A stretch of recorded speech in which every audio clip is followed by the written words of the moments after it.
Hey, I just want to show you the spreadsheet that I created in order to help you track your income and expenditure. So this is the first one this is a Google spreadsheet. So when you make your copy, at the bottom, you can see expenses, income and expenditure, and debts, if you have any. In the expenses, in order to track it, put the date that you pay it, put how much you pay. This will show you the total of your monthly expenditure. In here, I created this column in order to track how much you have left to pay. So usually at the beginning of the month, I'm putting all the expenses in here. So the total every month is obviously, oh, something's not right. Hold on.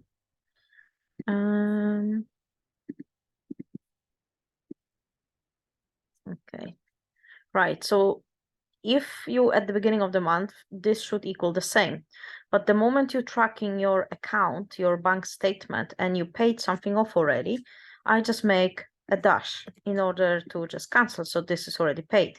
So this is how much is left to pay. And this is also showing in this column, in this cell in here.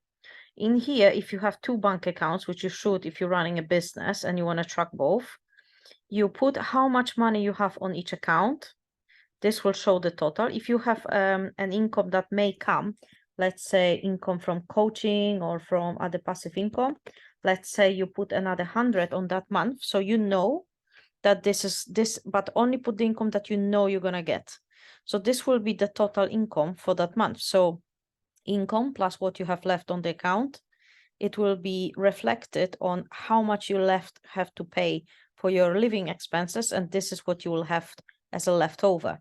Let's say if you need to sometimes use that income to run your business when you're starting, you put what you have left or how much money you have on the business account. It can be normal account, you just use it for business purposes only, so for income and expenditure purely from business. So that actually should be in order in here actually. Either way, let's say you have left from previous month, or starting point is 200 pounds, dollars, or whatever, and you will have received another 100. This will be your total.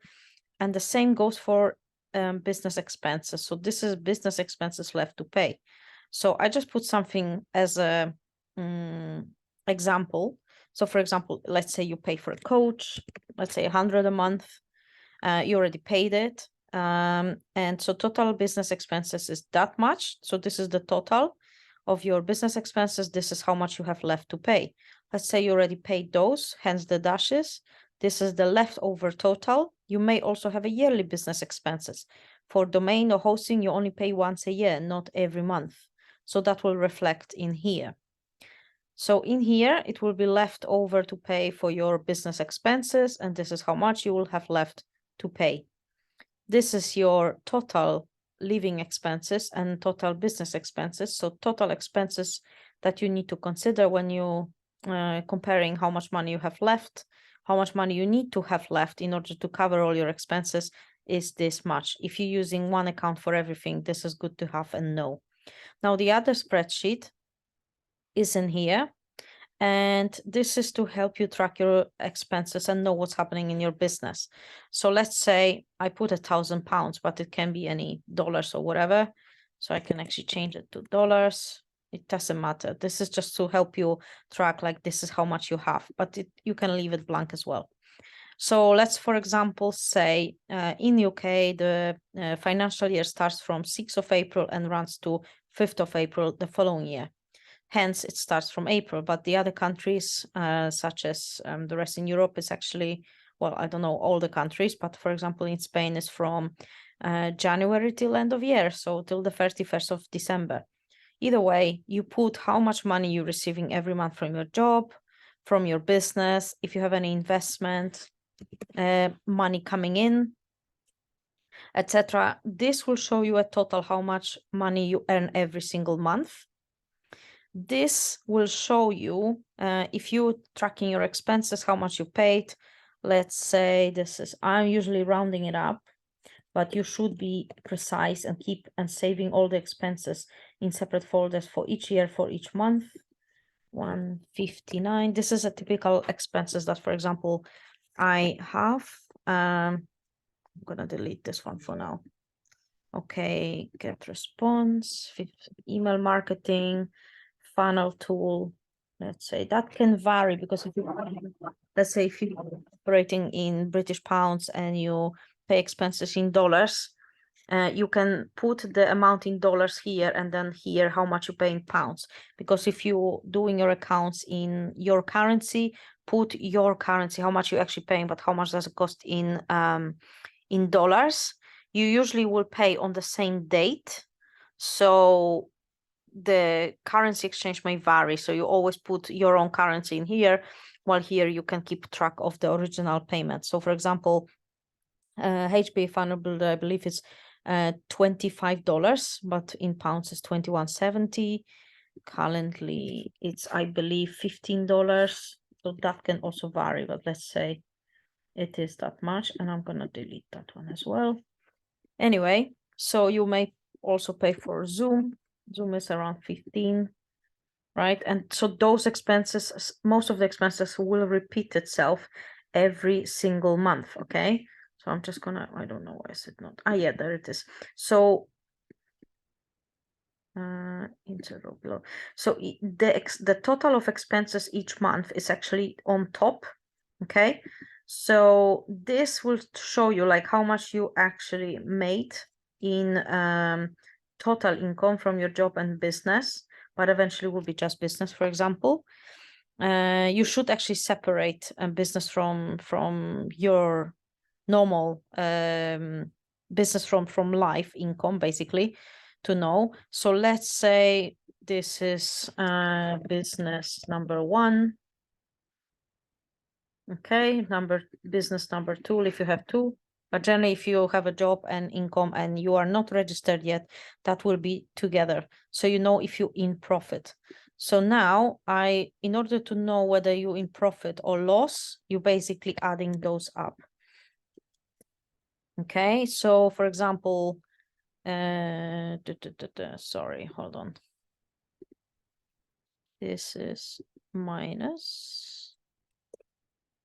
Okay.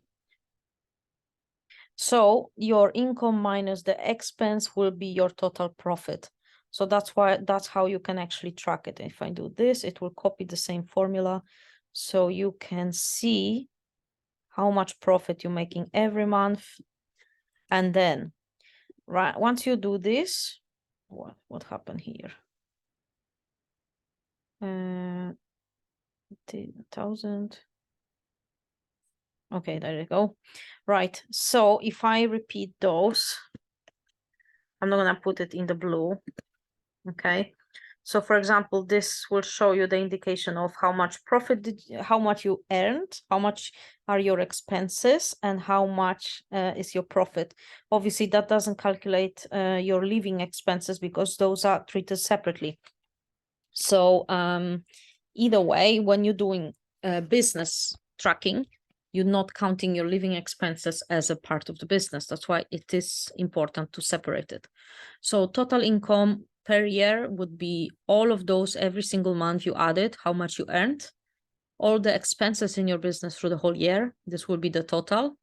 And total profit is actually, again, total income minus total expenses. So I just forgot to put the minus, right? So let's say you earn 2,800 in your income in the whole year from your business. Your total expenses is this. So your total profit would be that. And total annual expenses, this also need to be deducted. So in here, function sum. Okay, done. Okay. Now all I need to just adjust is also do the minus this and minus that. It's just deducting. So this is obviously total, so it is on plus, but we need to deduct it from the profit. So I just added minus, and this would be your total profit. The monthly expenses minus the annual expenses. This will be your total profit in your business. If you have debts, if you want to track it, put them in the third column. That's it, and hope it is helpful.